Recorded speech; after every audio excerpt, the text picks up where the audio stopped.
आचार्य देव रचित।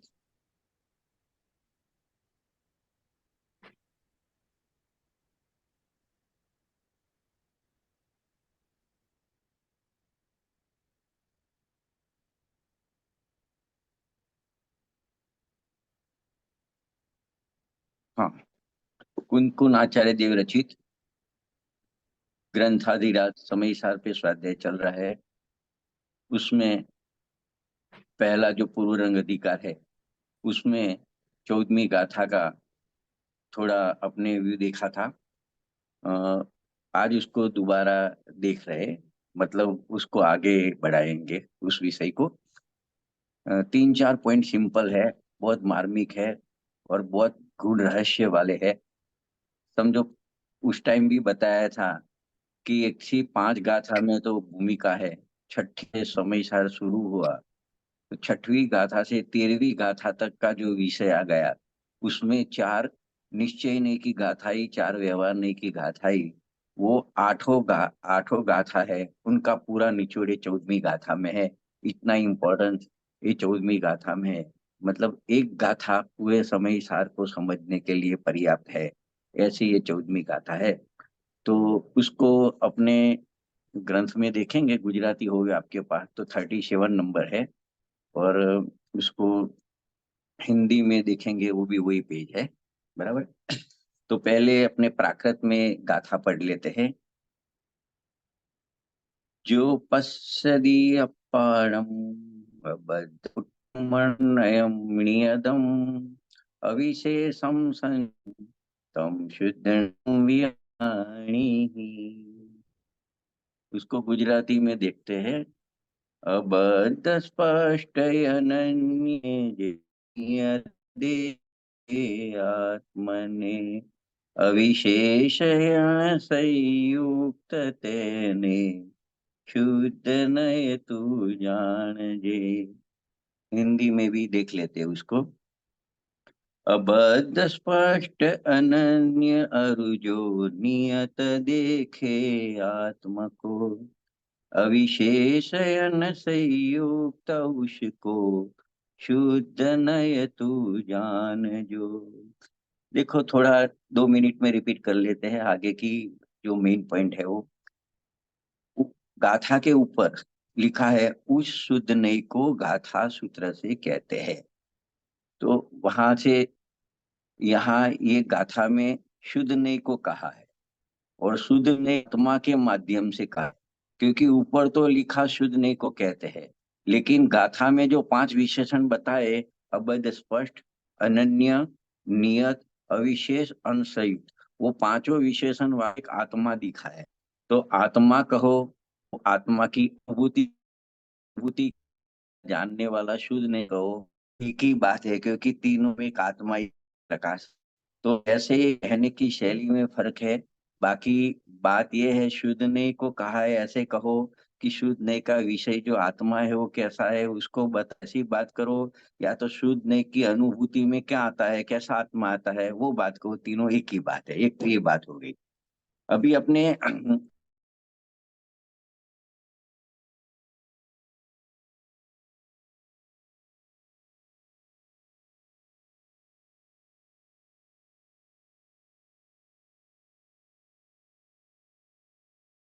पहले नाम याद रहेंगे तो थोड़े आगे जाने में अच्छा रहेगा। तो पहला एक है अ, अबद्ध स्पष्ट। नीचे गाथार्थ है ना, गाथार्थ। उसमें लिखा है अबद्ध स्पष्टम, अन्यकम, नियतम, अविशेषम, असंयुक्तम।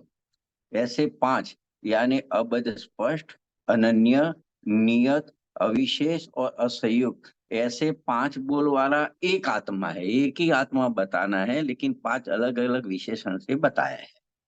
बस, तो एक तो ये बात हो गई। अभी उसको आगे देखेंगे गाथार्थ में। गाथार्थ में क्या कहना है, क्योंकि ऊपर उपोद्घात में ऐसा कहा कि शुद्ध नई को गाथा सूत्र से कहते हैं, तो शुद्ध नई किसे कहेंगे, वो गाथार्थ में क्लियर किया है। गाथार्थ में क्या क्लियर किया है कि जो नहीं, यह यानी जो नहीं, आत्मानम, आत्मा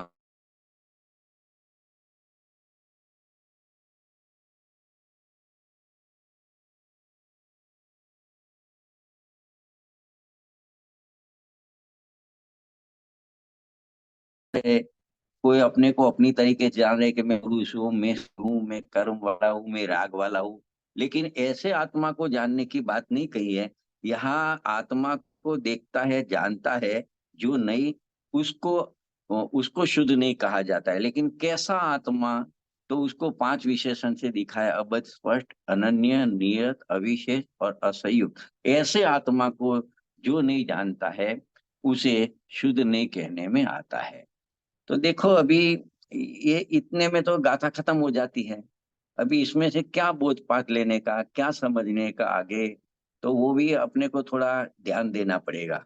तो देखो पहले एक तो जो नई यानी नई की बात आई, तो नई किसको कहते हैं वो ज्ञान में स्पष्ट करना पड़ेगा, बराबर है।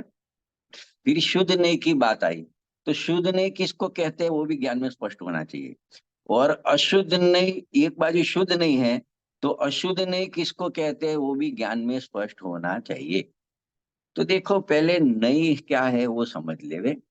जो नई है वो सम्यक श्रुत ज्ञान का अंश है। सम्यक श्रुत ज्ञान की ज्ञानी, सम्यक ज्ञान होता है, वो शुद्ध ज्ञान होता है, वो सम्यक होता है। तो उसका जो अंश है, एक समय की पर्याय है, उसको नई कहने में आता है। अभी देखो जब सम्यक दर्शन होता है, ज्ञानी बनता है जीव, अपने पास भी शुद्ध ज्ञान है। लेकिन जब आत्मानुभव होता है, तो ज्ञान तो वही रहता है, शुद्ध ज्ञान, लेकिन जो मिथ्या था वो सम्यक हो जाता है। तो उसमें भी दो भाग पड़ जाएंगे। वो ज्ञान की पर्याय में दो भाग पड़ जाएंगे। दो भाग पड़ेंगे कैसे? ज्ञान तो ज्ञान की एक समय की पर्याय है, वो उस आत्मा है, वो आत्मा है। तो हम एक द्रव्य पर्याय का रूप है, दो रूप वाला आत्मा है। तो इसके लिए ये छद्मस है, अभी केवल ज्ञान नहीं हुआ, केवड़ी नहीं हुआ। तो वो इसका जो ज्ञान अंश है, या तो उसके द्रव्य स्वभाव को जानेगा, या तो पर्याय को जानेगा। तो जो वो तो ऐसे दो भाग होते हैं। तो उसमें से एक को निश्चय नहीं बोला और एक को वह नहीं बोला। जो स्वभाव को जानता है उसको निश्चय नहीं बोला, और जो अंश पर्याय को जानता है उसको व्यवहार नहीं बोला। यहाँ निश्चय नहीं को शुद्ध नहीं कहा जाता है, और व्यवहार नहीं को अशुद्ध नहीं कहा जाता है। इतने एक तो पहले स्पष्ट होना चाहिए ज्ञान में। इतना विषय लेके चलेंगे। अभी देखो क्या हो गया, दोबारा उसको थोड़ा शॉर्ट में रिपीट, कि एक तो नई की बात है, बात हो गई। अभी वो नई के दो भाग हुए, शुद्ध ज्ञान के दो भाग हुए। एक भाग का नाम दिया निश्चय नहीं, और दूसरे भाग का नाम दिया व्यवहार नहीं। तो व्यवहार नहीं को अशुद्ध नहीं बोला, और निश्चय नहीं को शुद्ध नहीं बोला। इतनी बात हो गई। तो जो अशुद्ध नहीं या व्यवहार नहीं या अशुद्ध नहीं है, उसका विषय पर्याय है। और जो निश्चय नहीं या अथवा शुद्ध नहीं है, उसका विषय द्रव्य सब है, द्रव्य। इतनी ज्ञान में बात समय सार पढ़ने के लिए इतना तो पहले स्पष्ट ज्ञान में करना पड़ेगा। तब छठी गाथा से जो 14वीं गाथा चली, वो सब गाथा समझ में आएगी, और आगे का पूरा विषय समझ में आएगा। तो देखो अभी यहाँ क्या कहते हैं आचार्य भगवान गुनगुन आचार्य देव, कि वो आत्मा को शुद्ध नहीं से जानते हो। मतलब आत्मा को अबध, स्पष्ट, अनन्य, नियत, अविशेष, असंयुक्त, ऐसे आत्मा को जानते हो, शुद्ध नहीं है। याद नहीं से जानो तो आत्मा ऐसी दिखेगी। क्योंकि शुद्ध नहीं का विषय त्रिकाली ध्रुव द्रव्य है। तो त्रिकाली ध्रुव द्रव्य तो अबद्ध, स्पष्ट है, अनन्य है, नियत है, अविशेष है और असंख्य है। इसीलिए शुद्ध नहीं से आत्मा को जानेंगे, तो जो पांच विशेषण भी है, ऐसा आत्मा दिखेगा। तो इतना तो या तो उसको इस तरह से भी कह सकते हैं, कि ऐसे पांच विशेषण वाले आत्मा को जो ज्ञान की पर्याय देखती है, जो नहीं दिखता है, उसको शुद्ध नहीं कहने में आता है।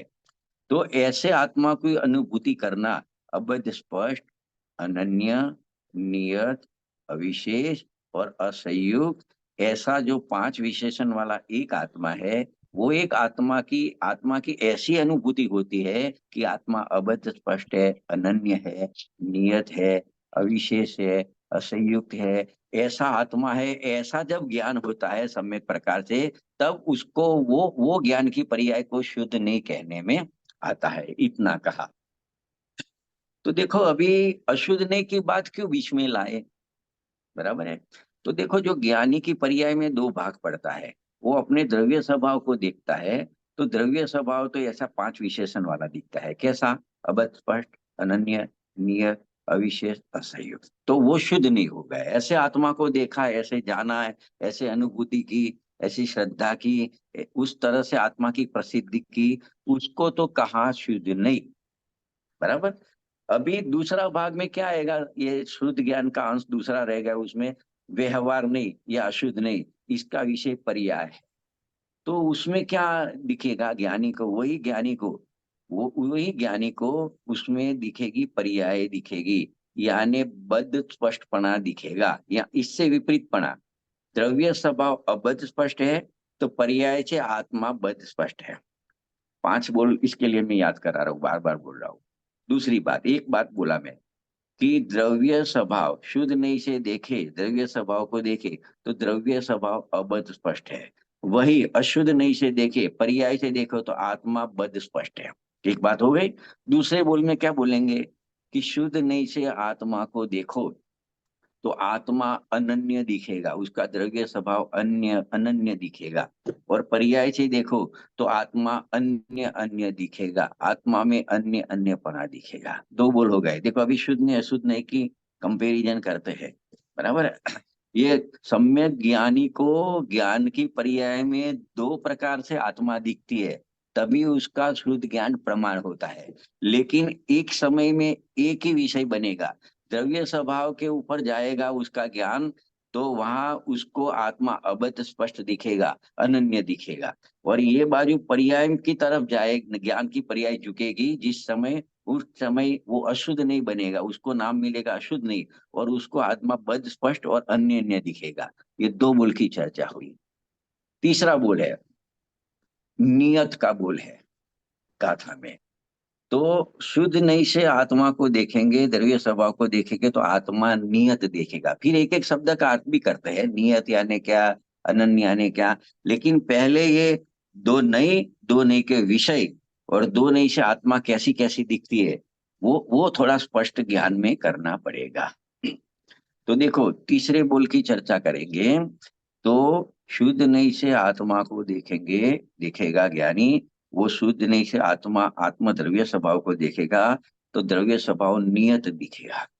और वही ज्ञान की पर्याय, वही ज्ञान वो पर्याय तरफ झुकेगा, तो आत्मा में अनियतपना दिखेगा, अनियतपना दिखेगा। तीन बोल हो गए। चौथे बोल कि शुद्ध नहीं से आत्मा के द्रव्य स्वभाव को देखेगा, तो आत्मा में अविशेषपना दिखेगा। और और और अशुद्ध नहीं से आत्मा को देखेगा, तो पर्याय में विशेषण दिखेगा। चार बोल हो गए। और देखो, पांचवा बोल कि शुद्ध नहीं से आत्मा को देखेगा, तो आत्मा आत्मा असंयुक्त दिखेगा। और और अशुद्ध नहीं से आत्मा को देखेगा, तो अवस्थाएं पर्याय में संयुक्तपना दिखेगा। तो इतने दो नई के विषय, द्रव्य और पर्याय, और इसमें द्रव्य के पांच बोल हो गए और पर्याय के पांच बोल हो गए। इतने पहला ज्ञान में स्पष्ट कराया। तो ऐसा क्यों कराया है? ऐसा क्यों इतना आगे चले अपने? कोई पूछ रहा है कुछ?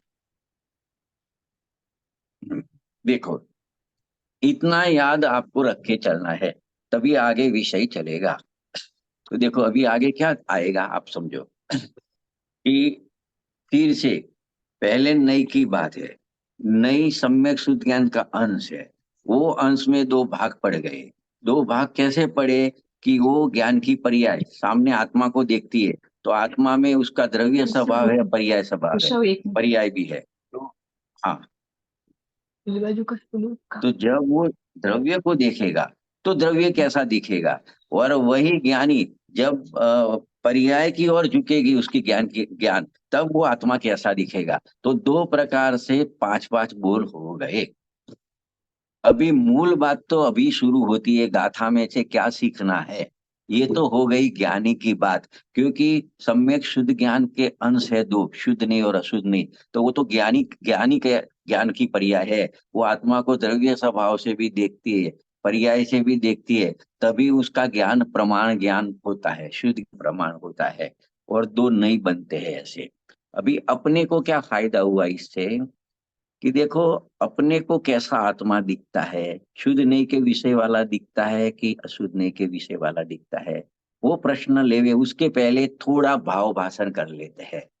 अबध स्पष्ट शुद्ध नहीं का विषय, उसको यानी अबध स्पष्ट यानी क्या, उसको समझ लो थोड़ा।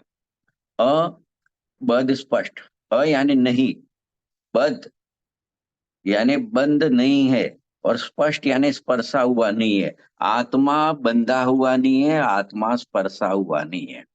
तो आत्मा किससे बंधा हुआ नहीं है, आत्मा को किसका स्पर्श नहीं है, तो उसमें पर द्रव्य का लेने का, कि आत्मा को पर द्रव्य का स्पर्श नहीं है और पर द्रव्य से बंधा हुआ नहीं है। तो उसमें दो लेने का, एक आगम शैली में कर्म लेंगे, निमित्त लेंगे, और अध्यात्म शैली में राग लेंगे। अध्यात्म में राग को भी पर द्रव्य बोला है। तो आत्मा न तो कर्म के स्पर्श से हुआ है, न उसको कर्म का बंध है, क्योंकि जब स्पर्श ही नहीं है तो बंध कैसे होएगा कर्म का। ऐसे आत्मा को राग का स्पर्श नहीं है, इसके लिए आत्मा को राग का बंध भी नहीं है। तो ऐसे आत्मा को देखना, ऐसे आत्मा को देखना, तभी वो आत्मा तो ऐसे कैसे दिखेगा कि आप जब द्रव्य स्वभाव को ज्ञान में लेंगे कि मेरा द्रव्य स्वभाव कैसा है, तो मेरा द्रव्य स्वभाव को कभी कर्म का स्पर्श नहीं हुआ, कर्म का बंध नहीं हुआ, और मेरे द्रव्य स्वभाव को कभी राग का स्पर्श नहीं हुआ और राग बंध नहीं हुआ। इसके लिए द्रव्य स्वभाव से मैं अबद्ध स्पष्ट हूं, यानी अबद्ध अस्पष्ट हूं, दो भाग कर लेने के पहले बोल के। तो ऐसा जानना और ऐसे आत्मा का अनुभव होता है, तो उसको शुद्ध नहीं प्रकट होता है। और शुद्ध नहीं से ज्ञानी शुद्ध नहीं से ऐसे आत्मा को देखता है अबद्ध अस्पष्ट। और अपने को कैसा दिखता है आत्मा, तो अपने को आत्मा जो अशुद्ध नहीं का विषय है, अपने को अशुद्ध नहीं प्रकट नहीं हुआ है, क्योंकि नहीं तो सम्यक ज्ञानी को होता है, ज्ञानी को होता है नहीं तो। लेकिन वो अशुद्ध नहीं का विषय है, क्या है कि अशुद्ध नहीं से जो ज्ञानी देखता है आत्मा को, तो पर्याय की ओर से देखता है। तो पर्यायों से देखता है, तो उसको आत्मा कर्म से बंधी हुई दिखती है, राग से बंधी हुई दिखती है। तो ऐसा है नहीं है, ऐसा नहीं है बिल्कुल। तो अपने को तो आत्मा मात्र, ज्ञानी को कर्म बंधा हुआ स्पर्शा हुआ दिखता है, बद्ध दिखता है, लेकिन उसको तो आत्मा स्वभाव से उसको अबद्ध अस्पष्ट का भी ज्ञान है, का भी ज्ञान है, उसका अनुभव है। और फिर पर्याय में देखता है तो सा हुआ दिखता है। और अपने तो क्या करते हैं कि उसका अशुद्ध नहीं का सो विषय है आत्मा, बद्ध स्पष्ट वाला। अपने को तो वही आत्मा दिखता है, उतना ही आत्मा दिखता है, अपना आत्मा बंधा हुआ स्पर्शा हुआ ही दिखता है कर्म और राग से। तो वो अपना अज्ञान है, वही मिथ्यात्व है। एक बात हो गई।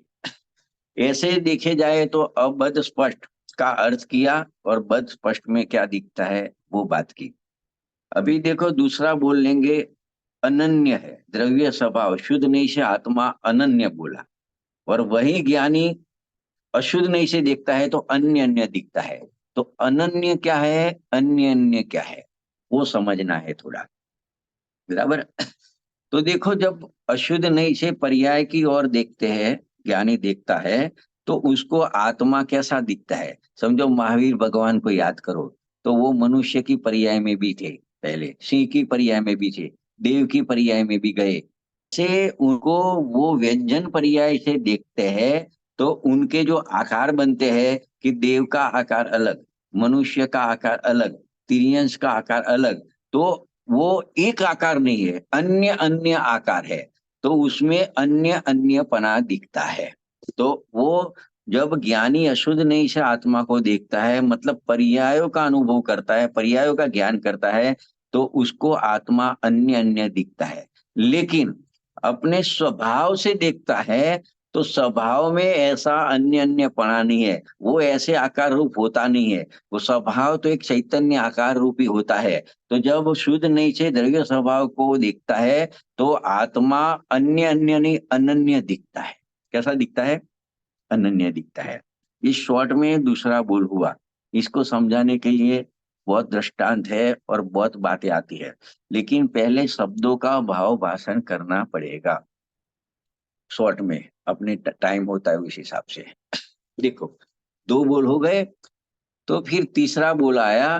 पहला आया अबध स्पष्ट आया, दूसरा आया अनन्य आया, द्रव्य स्वभाव वाले शुद्ध नहीं के बोल की बात करता हूँ गाथा के। तीसरा बोल आया अबध स्पष्ट अनन्य नियत। नियत यानी अनियत को समझ, अनियत यानी अस्थिर, अप डाउन वाला, और नियत यानी स्थिर, नियत यानी स्थिर। तो देखो, वो जब शुद्ध नहीं से देखेंगे तो आत्मा एक सरखा नियत दिखता है, और पर्यायों से देखो तो आत्मा में अनियतपना दिखता है।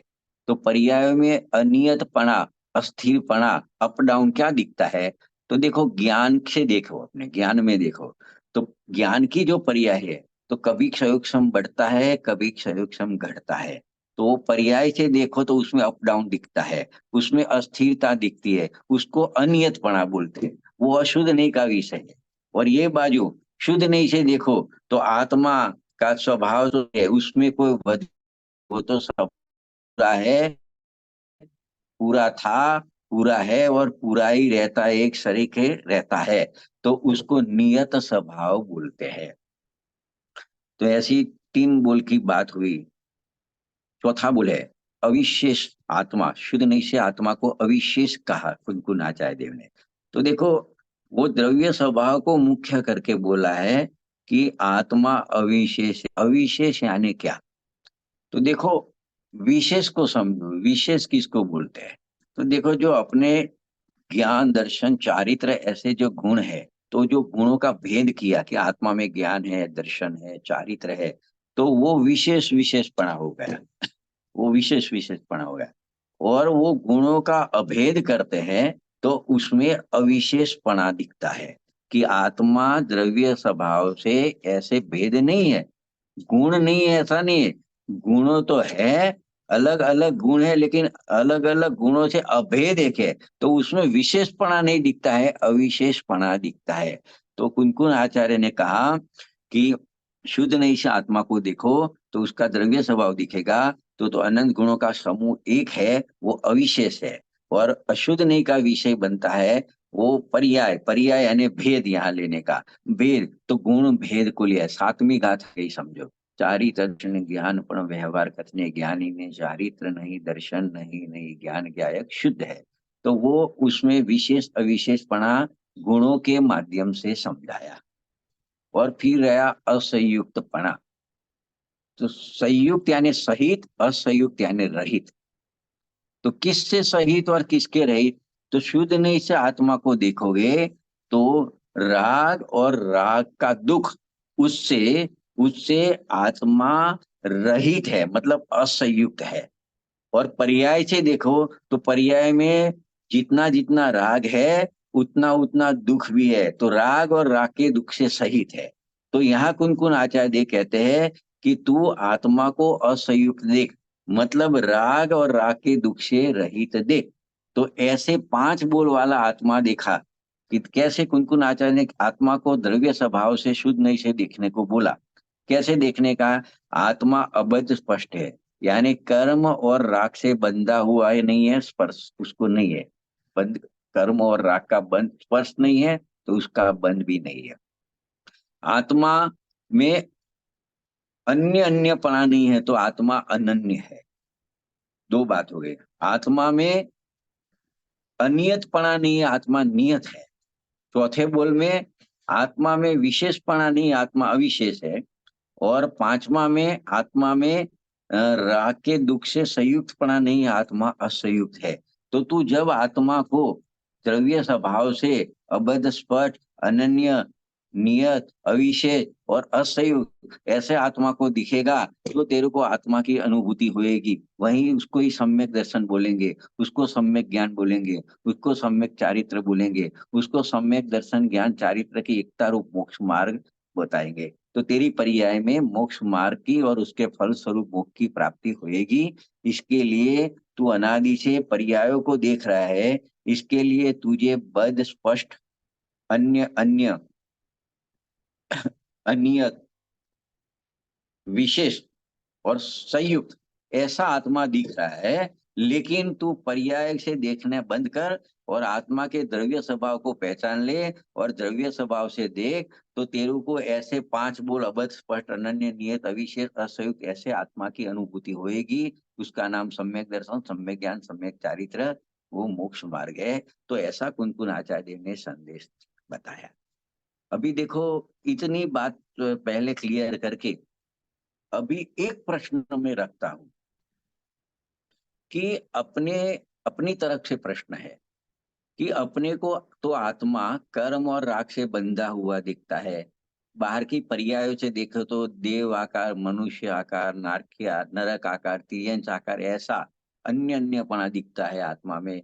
एक ही जीव को देखो तो कहीं पहले वो गति में, फिर वो गति में, फिर वो गति में। तो वो व्यंजन पर्याय से देखो तो अलग अलग दिखता है, व्यंजन पर्याय से आत्मा अलग अलग दिखता है, मतलब अन्य अन्यपना दिखता है। तीसरे बोल में देखे तो आत्मा में जो ज्ञान है, श्रद्धा है, चारित्र है, उसमें बदघट दिखती है। ज्ञान में क्षयोक्षम कभी बढ़ता है, कभी घटता है। कभी चारित्र में देखो तो शुभ भाव कभी बढ़ता है, कभी घटता है, कभी अशुभ भाव बढ़ता है, कभी घटता है। तो आत्मा में हमको तो अनियतपना दिखता है। चौथी बात कि हमको तो आत्मा में ज्ञान वाला, दर्शन वाला, चारित्र वाला ऐसा भेद रूप, विशेष रूप दिखता है। और आत्मा में हमको तो राग और राग का दुख दिखता है। और आप तो बता रहे हो ये सबसे रहित आत्मा है। तो आप जैसे बता रहे हो ऐसे आत्मा की अनुभूति हमको हो सकती है? ऐसा प्रश्न होना चाहिए कि हमको तो आत्मा आपने आपने जैसा बताया 5 बोल वाला, उसके बिल्कुल विपरीत विरुद्ध भाव वाला दिखता है। मतलब ज्ञानी का अशुद्ध नहीं का जो विषय बनता है, वैसा आत्मा हमको दिख रहा है। तो ज्ञानी को जो शुद्ध नहीं का विषय आत्मा है, जो आपने बताया कि ऐसे आत्मा को देख तो शुद्ध नहीं प्रकट होएगी, सम्यक दर्शन ज्ञान प्रकट हो गया। तो क्या हमको ऐसे आत्मा की अनुभूति हो सकती है? तो आचार्य भगवान कहते हैं कि हाँ, हम जैसा बता रहे ऐसे आत्मा की अनुभूति तेरू को हो सकती है। तो अपने पूछेंगे क्यों हो सकती है, कैसे होएगी? तो आचार्य भगवान कह रहे हैं कि तेरू को आत्मा जो हम अबध स्पष्ट कह रहे हैं, तेरू को बद स्पष्ट दिख रहा है। हम अनन्य कह रहे हैं, तेरू को अन्य अन्य दिख रहा है। हम आत्मा को नियत कह रहे हैं, तेरू को आत्मा अनियत कह दिखता है। हम आत्मा को अ, अ, अ, अविशेष कह रहे हैं, तेरे को विशेष दिखता है। हम आत्मा को असंयुक्त कह रहे हैं, तेरे को संयुक्त दिखता है। तो ये जो बद स्पष्टपना, अन्य अन्यपना, अनियतपना, विशेषपना और संयुक्तपना दिखता है ना, वो सब अभूतार्थ है, असत्यार्थ है। इसके लिए बाकी जो रह गया, पर्याय, पर्याय का विषय, तेरे को जो दिख रहा है वो सब असत्यार्थ है, अभूतार्थ है। तो अभी एक द्रव्य स्वभाव बाकी रहा है, वो भूतार्थ है, सत्यार्थ है। तो उसकी अनुभूति हो सकती है। तो इस शॉर्ट में जवाब है। अभी देखो, बहुत मार्मिक बात चलेगी। क्या बोला आचार्य, प्रश्न क्या था और उत्तर क्या दिया?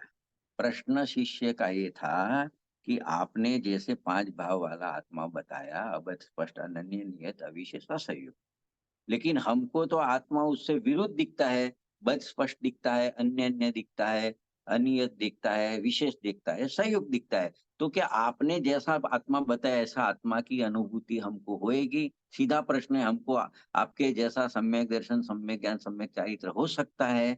तो आचार्य भगवान कहते हैं भले तेरू को आत्मा अभी वर्तमान में ऐसा दिख रहा है, लेकिन हम जैसा आत्मा बता रहे ऐसे आत्मा की अनुभूति तेरू को हो सकती है। क्यों हो सकती है? तो अपना दूसरा प्रश्न ये होगा कि कैसे होएगी? हमको तो ऐसा दिख रहा है कि देखो तेरू को जो कुछ दिखता है ना, वो अभूतार्थ है, असत्यार्थ है। इतना प्रश्न बैठ गया? वो है मेरे सामने, तो थोड़ा पता चले।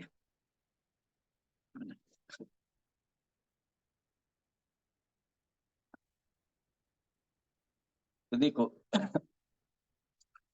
तो आचार्य भगवान ने शॉर्ट में जवाब दिया कि तेरू को जो बद स्पष्ट वाला आत्मा 5 भाव वाला दिखता है वो सब अभूतार्थ है, असत्यार्थ है, मतलब ऐसा कुछ है ही नहीं।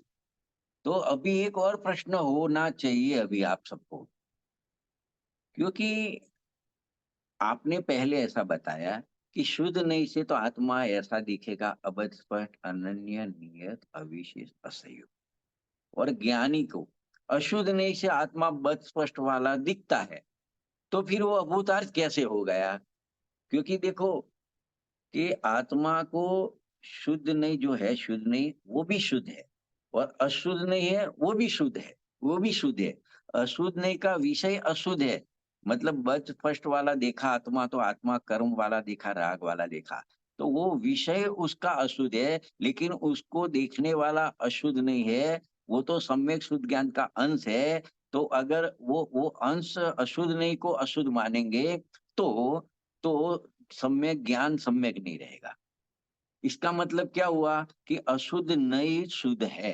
तो अशुद्ध नहीं शुद्ध है, मतलब अशुद्ध नहीं का विषय की सत्ता है, वो भूतार्थ है, सत्यार्थ है। तो फिर आप असत्यार्थ कह रहे हो, अभूतार्थ कह रहे हो, तो उसमें तो क्रॉस होता है।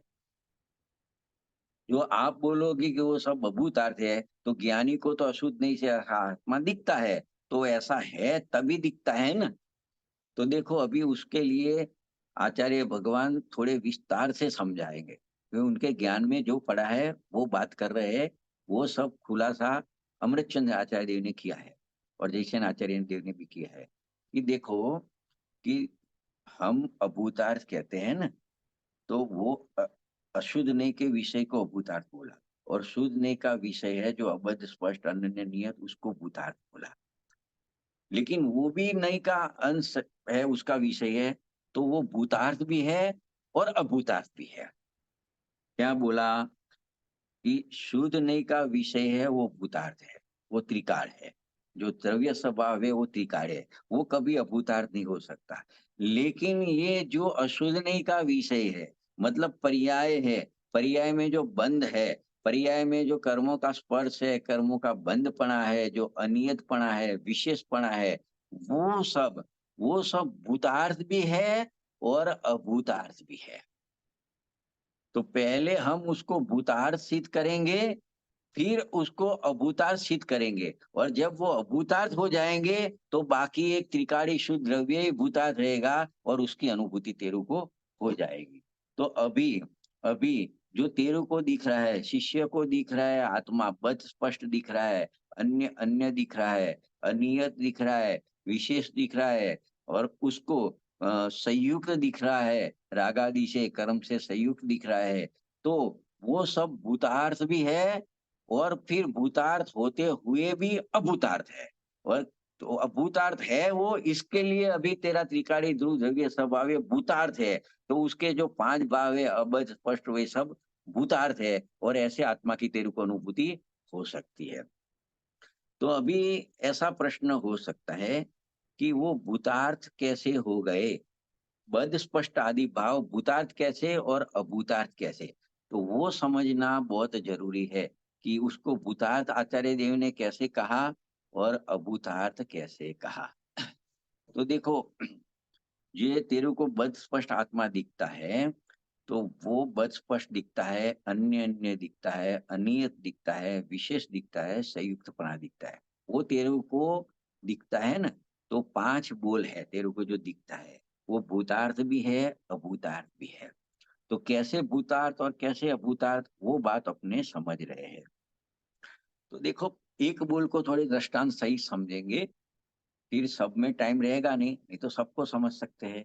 कि पहला बोल है, कुंतकुर आचार्य ने तो शुद्ध नहीं से कहा आत्मा अबध स्पष्ट है। शिष्य कहता है मेरे को आत्मा बद स्पष्ट दिखता है, स्पर्शा होया हुआ दिखता है कर्म से राग से। बराबर है। अभी जो बद स्पष्ट है, उसको भूतार्थ भी सिद्ध करना है, और भूतार्थ सिद्ध करके फिर अभूतार्थ सिद्ध करना है। तब जाके वो शुद्ध नहीं का विषय जो अबध स्पष्टपना है, वो भूतार्थ ज्ञान में आएगा और अनुभव में आएगा। ये थोड़ा टेक्निक है जो याद रखनी है।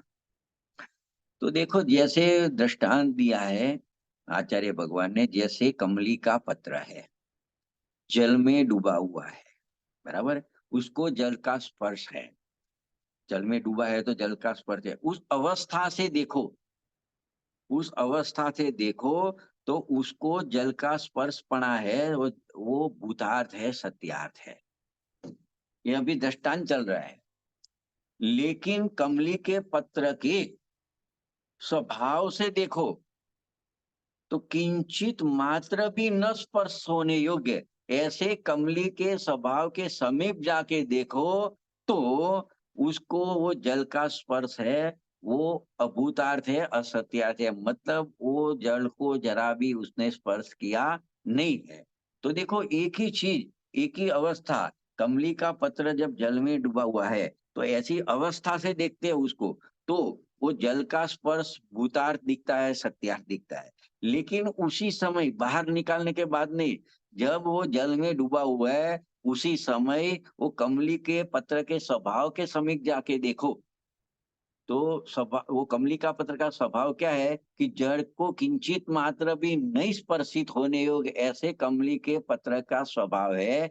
वहां जाके उसके समीप जाके देखो तो उसको जल से स्पर्शित पना है, वो अभूतार्थ है, असत्यार्थ है। तो देखो एक ही कंडीशन है कि कमली का पत्र जल में डूबा हुआ है, लेकिन अभी उसका जल का स्पर्श जो है वो दिखता है, उसको भूतार्थ भी है, अभूतार्थ भी है। वो दोनों सिद्ध करने के लिए दो प्रकार की दृष्टि है। जब अवस्था से देखो कि जल में डूबा हुआ है, तो अवस्था की तरफ से देखो, संयोग की तरफ से देखो, तो उसका जल का स्पर्शपणा भूतार्थ दिखता है, सत्यार्थ दिखता है। लेकिन उसके स्वभाव से देखो, स्वभाव की दृष्टि से देखो, तो वो उसका स्वभाव ऐसा है कि उसने किंचित मात्र भी जल का स्पर्श किया नहीं है। ऐसे अभी आत्मा में उतारो कि आत्मा को अनादि से, मतलब एक बंद अवस्था है, उस अवस्था से देखो, कर्म से बंद अवस्था है, राग से बंद अवस्था से, तो उस अवस्था से देखो तो कर्म और राग का स्पर्शितपणा भूतार्थ है, सत्यार्थ है। लेकिन लेकिन उसका एक स्वभाव है, त्रिकार्त स्वभाव है, ज्ञायक भाव है। उस स्वभाव से देखो, आत्मा के स्वभाव से कैसा है, स्वभाव है कि पुद्गल से किंचित मात्र भी स्पर्शित नहीं होने योग्य ऐसे आत्म स्वभाव के समीप जाकर देखो, उसका अनुभव करो, तो वो जो बदस्पर्शपणा था कर्म से और राग से, पुद्गल से बदस्पर्शपणा, वो सब अभूतार्थ है, असत्यार्थ है।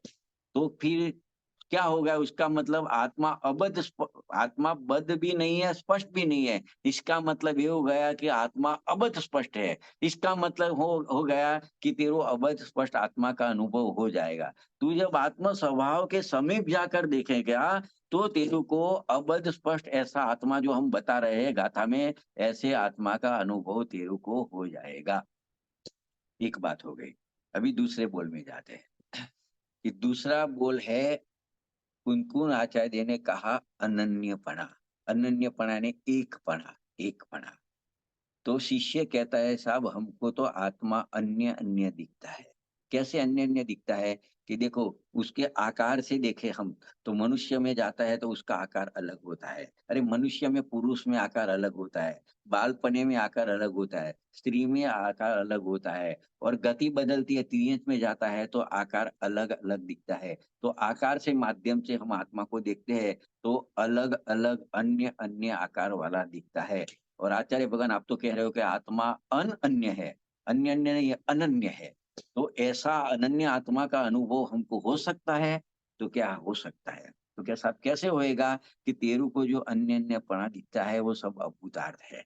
तो देखो उसको सर्वथा अभूतार्थ नहीं कहेंगे, क्योंकि ज्ञानी भी जब उसके सम्यक शुद्ध ज्ञान से देखता है, पर्याय को देखता है, तो उसको भी ऐसा अन्य अन्यपना दिखता है। तो सर्वथा अभूतार्थ नहीं कहेंगे, इसके लिए उसमें भूतार्थपणा भी सिद्ध करेंगे अन्य अन्यपणे में, और अभूतार्थपणा भी सिद्ध करेंगे। तो उसके लिए आचार्य भगवान ने मिट्टी का दृष्टांत दिया है कि जैसे मिट्टी पड़ी है, मिट्टी में से कोई बर्तन बनते हैं, कमंडल बना, घड़ा बना, झारी बनी, सकोरा बना, सकोरा रामपात्र। तो ऐसा सब इत्यादि मिट्टी के पर्याय से अनुभव करने पर ये घड़ा है, ये जारी है, ये कमंडल है, सकोरा है, मतलब ऐसे आकार से आप अन्य अन्य है ऐसा दिखता है, तो वो सब भूतार्थ है, सत्यार्थ है। लेकिन मिट्टी के स्वभाव के समीप जाकर देखो, स्वभाव कैसा है उनका कि ये सब आकारों से किंचित मात्र भी भेद रूप नहीं होने वाला।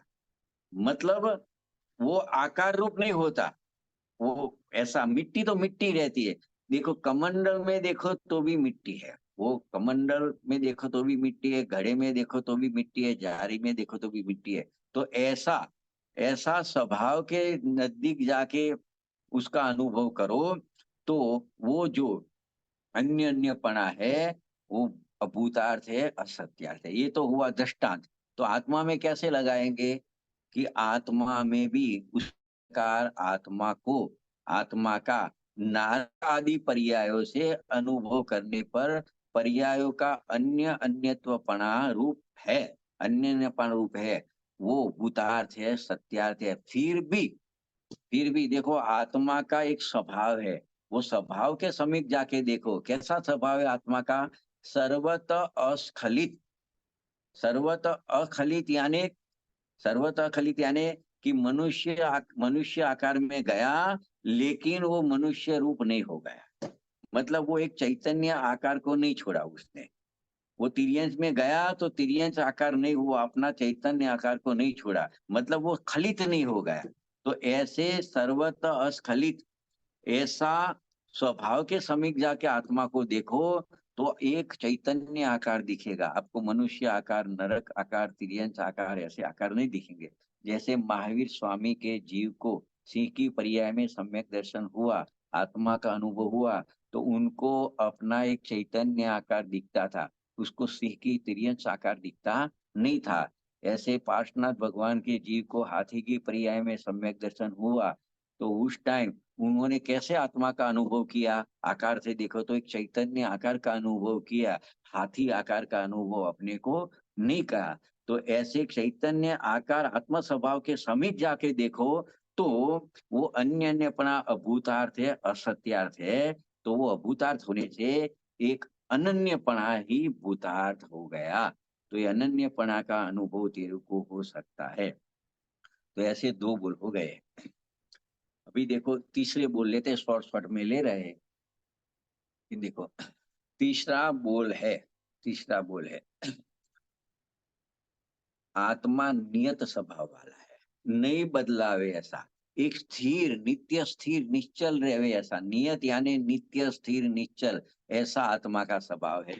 शिष्य कहता है हमको तो आत्मा में अनियतपना दिखता है, अस्थिरपना दिखता है। कैसे अनियतपना अस्थिरपना दिखता है? कि हमारा ज्ञान कभी बढ़ता है, कभी घटता है, कभी ये हमारे शुभ भाव कभी बढ़ते हैं, कभी घटते हैं, अशुभ भाव कभी बढ़ते हैं, कभी घटते हैं। एक सरखा ज्ञान चारित्र का श्रद्धा का भाव रहता नहीं है, हमको तो अनियतपना दिखता है। तो आचार्य देव कह रहे हैं तेरे को अनियतपना देखता है, वो तू पर्याय से देखता है, इसके लिए वो अनियतपना भूतार्थ है, सत्यार्थ है। लेकिन तू आत्मा का एक नित्य स्थिर निश्चल स्वभाव है, वो स्वभाव के समीप जाके देखेगा, तो जो अनियतपना था वो सब अभूतार्थ है, असत्यार्थ है। ये समझाने के लिए आचार्य भगवान ने समुद्र का उदाहरण दिया है। जैसे समुद्र होता है, तो समुद्र के ऊपर ऊपर नहीं होता है आप, तो पानी एकदम जैसे बढ़ के आगे आ जाता है, और अमास के दिन जाओ तो एकदम उसमें घट जाता है, ऐसा दिखता है कि पूनम में बढ़ गया, अमास में घट गया। तो ऐसे तो कोई बढ़ता घटता नहीं है, लेकिन ऐसा दिखने में आता है। ऊपर ऊपर से अनुभव करने में आवे समुद्र से, तो ऐसा वदघटपना नजर में आता है। लेकिन एक अमुक लेवल से नीचे जाके देखो, तो उसका समुद्र का स्वभाव तो निश्चल स्थिर है। ऐसे तुम आत्मा को पर्याय से अवस्था अनुभव करो, तो श्रद्धा ज्ञान चारित्र में वदघटपना अनियतपना दिखता है। लेकिन आत्मा का एक नित्य निश्चल स्थिर स्वभाव है, उसके समीप जाके अनुभव करो, तो वो जो अनियतपना दिखता है वो अभूतार्थ है, असत्यार्थ है। तो वो अनियतपना अभूतार्थ असत्यार्थ होने से नियतपना भूतार्थ है, और उसका अनुभव तेरे को हो सकता है। चौथा वाला विशेष अविशेष की बात है। तो उसमें आचार्य भगवान कहते हैं आत्मा अविशेष है, मतलब उसमें ज्ञान दर्शन चारित्र ऐसा भेद नहीं है। तो नहीं है यानी अभूतार्थ है। तो पहले दर्शन ज्ञान चारित्र ऐसा भेद है, ऐसा आत्मा का दर्शन ज्ञान चारित्र ऐसे गुण भेद रूप से अनुभव करने पर विशेषता दिखती है, वो भूतार्थ है, सत्यार्थ है। गुण भेद से देखो तो ज्ञान दर्शन चारित्र ऐसी विशेषता दिखती है। लेकिन जिसमें सर्व विशेष विलय हो गए, ऐसे आत्म स्वभाव के समीप जाकर देखो तो ये विशेषता सब अभूतार्थ है, असत्यार्थ है। उसके लिए दृष्टांत आचार्य भगवान ने दिया है कि जो अपना गोल्ड होता है, सोना होता है, समझे ना, सुवर्ण होता है, तो उसके उसके पर्याय से देखो, भेदों से देखो, तो उसमें चिकनापन, पीलापन, भारीपन, ऐसे गुण रूप भेदों से अनुभव करने पर उसमें विशेषपना दिखता है, वो भूतार्थ है, सत्यार्थ है। लेकिन वो गोल्ड के स्वभाव को देखो तो उसमें सर्व विशेष विलय हो गए, मतलब उसमें कोई भेद दिखता नहीं है, सब एक रूप दिखता है। तो ऐसे सुवर्ण स्वभाव के समीप जाकर अनुभव करने पर जो वो विशेषता दिखती थी गुण भेदनी, वो सब अभूतार्थ है, असत्यार्थ है। ये इसी तरह आत्मा में भी गुण भेद से देखो तो उसमें ज्ञान, दर्शन, चारित्र्य ऐसे विशेषपना दिखता है, तो वो सत्यार्थ है। फिर भी सब भेद विलय हो गए हैं, ऐसे आत्म स्वभाव के समीप जाकर देखो तो वो विशेषता अभूतार्थ है, असत्यार्थ है। इसके लिए तेरे को अविशेष ऐसा आत्मा का अनुभव हो सकता है। और छेल्ला दृष्टांत है, और छेल्ला अपना पॉइंट है, असंयुक्तपना। और संयुक्तपना, आत्मा असंयुक्त है ऐसा कुन-कुन आचार्य बताते हैं, और तेरे को असंयुक्तपने का अनुभव हो सकता है। तो शिष्य कहते हैं हमको तो आत्मा में संयुक्तपना दिखता है, तो क्या वो हमको असंयुक्तपने का अनुभव हो सकता है? तो क्या हो सकता है तेरे को? कैसे होएगा? तो देखो तेरे को जो संयुक्तपना वो भूतार्थ है, फिर भी अभूतार्थ है। पर्याय की तरफ से देखो तो भूतार्थ है, लेकिन स्वभाव की तरफ से देखो तो अभूतार्थ है संयुक्तपना। के लिए तेरे को असंयुक्त आत्मा का अनुभव हो सकता है। उसको समझाने के लिए आचार्य भगवान ने जल का, पानी का दृष्टांत दिया और अग्नि का निमित्त बताया कि जल का अग्नि जिसका निमित्त है, ऐसी उष्णता के साथ संयुक्तपणा रूप अवस्था उसकी है, वहां से अनुभव करो। तो पानी में उष्णता की संयुक्त, उष्णता रूप संयुक्ता है, वो भूतार्थ है, सत्यार्थ है। मतलब उष्णता तो अग्नि की है, जल की नहीं है। लेकिन जब जल जल जल अग्नि के निमित्त में आता है और वहां से देखो, आप वहां से देखो, पर्याय से देखो, तो जल में उष्णपणा है, वो भूतार्थ है, सत्यार्थ है। फिर भी जल का जो स्वभाव है, एकांत शीतलता रूप जल का स्वभाव है, उसके समीप जाके अनुभव करो, उष्णता की जो संयुक्तपणा वो भूतार्थ है, असत्यार्थ है। उसी तरह इसी प्रकार आत्मा का कर्म जिसका निमित्त है, ऐसे मोह के साथ संयुक्तपणा रूप अवस्था से अनुभव करने पर वो संयुक्तपणा भूतार्थ है, सत्यार्थ है। फिर भी आपी जो स्वयं एकांत बोध रूप, ज्ञान रूप ऐसे जीव स्वभाव के समीप जाकर अनुभव करने पर वो जो संयुक्त है वो अभूतार्थ है, असत्यार्थ है। इसके लिए तेरू को असंयुक्त ऐसे आत्मा का अनुभव तेरू को हो सकता है। तो ऐसा करके जो शिष्य का प्रश्न था कि आपने आत्मा को तो अबध, स्पष्ट, अनन्य, नियत, अविशेष, असंयुक्त ऐसा 5 भाव वाला बताया, और हमको तो आत्मा बद स्पष्ट, अन्य अन्य, अनियत, विशेष और संयुक्त दिखता है। तो हमको आपने बताया ऐसा आत्मा का अनुभव हो सकता है। तो आचार्य भगवान ने कहा कि हो सकता है। देख, तेरू को जैसा आत्मा दिखता है ना, तो पर्यायों से, अवस्था से आत्मा को देखेगा तो ऐसा सब है, वो भूतार्थ है, सत्यार्थ है। लेकिन अभी तू एक काम कर, तेरी दृष्टि बदल दे। अनादि क्रिया ऊपर, अनादि से तेरी दृष्टि संयोग पर है, अनादि से तेरी दृष्टि कर्म ऊपर है, अनादि से तेरी दृष्टि कर्म के उदय ऊपर है। तो तेरे को ये सब पणु बदस्पष्टपणा वगैरह जो है, ऐसा तेरे को आत्मा दिखता है, और वो है, वो भूतार्थ है। अभी तो एक काम कर, तू वो पर्यार्थी नहीं के चक्षु बंद कर दे, और वो उसके तेरे को खुले हुए द्रव्यार्थिक नहीं चक्षु से, मतलब शुद्ध नहीं चक्षु से तू आत्मा को देख, तो तेरे को वो सब बद्धपणा, अन्य अन्यपणा, अनियतपणा, विशेषपणा, तुपणा सब भूता से दिखे। और तेरु को आत्मा अबस्पष्ट, अनन्य, नियत, अविशेष और असंयुक्त ऐसा तेरु को आत्मा अनुभव में आ जाएगा। तो ऐसे कैसे आत्मा को अनुभव करना, कैसा आत्मा देखना, जिससे अपने अनादि का संसार, अनादि का जो अपना संसार है, संसार का दुख है, वो सब समाप्त हो जावे और मोक्ष मार्ग और सुख की प्राप्ति हो जावे, ऐसा गजब का बोध बोध इस 14वीं गाथा में दिया है। उसमें 8 गाथा जो आगे वाली है उसका भाव कैसे पड़ा है, वो एक-एक कथन में उसको खोल सकते हैं। वो अपना इसमें विषय में अपने जो जितना विषय दिया है उस हिसाब से अपने उसका क्लैरिफिकेशन किया, लेकिन इसमें पूरा अभी तक का जो स्वाध्याय हुआ वो सब इसके अंदर समावित है। आप एक-एक लाइन को, एक-एक शब्द को गौर से समझोगे तो आपको सब बात समझ में आ सकती है। तो यहाँ आपने अपना वक्तव्य यहाँ विराम लेते हैं। आगे कुछ प्रश्न वगैरह है तो 5-10 मिनट उसके लिए हो सकती है। थोड़ी गाथा मतलब 1-2 क्लास वाली नहीं है, स्पष्ट कर सकते हैं लेकिन ज्ञान में स्पष्ट करना, बिठाना उसका थोड़ा घुटन बहुत ज़रूरी है। लेकिन ऐसी गज़ब की बात आचार्य भगवान कर रहे हैं शॉर्ट में। उन्होंने तो खाली 2 लाइन ही लिखी 2000 साल पहले। 2 लाइन में से अमृतचंद्र आचार्य देव ने 38 लाइन लिखी और पंडित जयचंद जी साहब ने उसके ऊपर 48 लाइन लिखी। तो अपने को तो कितना चिंतन करना पड़ेगा, वो सब तो ज्ञान ही है। तो उन्होंने फिर भी इतना चिंतन किया 2 लाइन के ऊपर, तो अपने को तो इसका बहुत करना पड़े तब अपने दिमाग में ये सब बात भी है। तो ऐसी गजब की गाथा है। वो यहाँ अपने उसके जो 5 भावों से आत्मा को देखना, उसको सुधने कहा, उसकी सब अपने चर्चा यहाँ पे अपने की है। कुछ